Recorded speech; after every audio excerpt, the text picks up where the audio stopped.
à François Mitterrand, l'homme de la gauche française.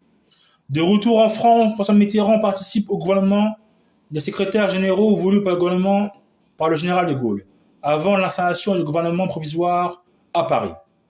À partir de février 1944, il dirige le mouvement national des prisonniers de guerre et des déportés, qui unifie tous les réseaux de résistance de prisonniers de guerre. En mai 1944, François Mitterrand est nommé au sein du gouvernement provisoire secrétaire général aux prisonniers déportés et réfugiés PDR, correspondant du ministre Henri Frenay.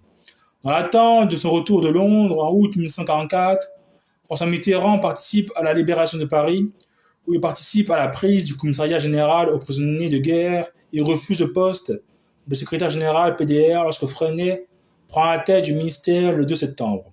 Il est alors élu président du MRPGD. Le 28 octobre 1944, il épouse la résistante Danielle Gouze à l'église Saint-Séverin, avec Jean Munier, Roger Patrice Pella, Henri Frenay et Christine Gouze comme témoins. À son poste de secrétaire général des prisonniers et des victimes de guerre, il intervient en faveur de l'écrivain Robert Guélard, qu'il a connu en captivité.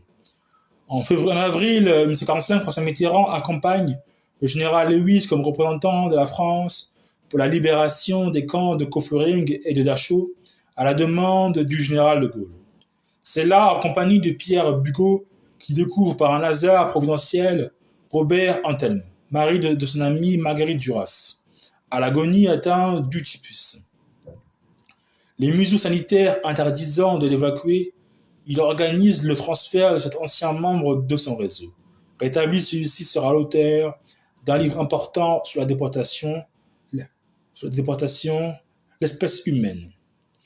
En 1945, François Mitterrand et André Bettencourt apportent un témoignage en faveur du fondateur du groupe L'Oréal, mais aussi collaborateur ancien financier de la cagoule Eugénie Schuller.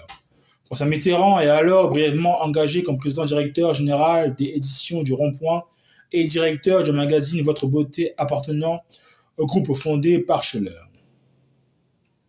En février 1946, François Mitterrand adhère à l'Union démocratique et socialiste de la résistance UDSR, qui préside ensuite de 1953 à 1965 et qui lui offre un premier laboratoire politique. Candidat aux élections de la seconde assemblée constituante, le 6 juin 1946 dans la 5e circonscription de la Seine, il ne recueille que 6% des voix.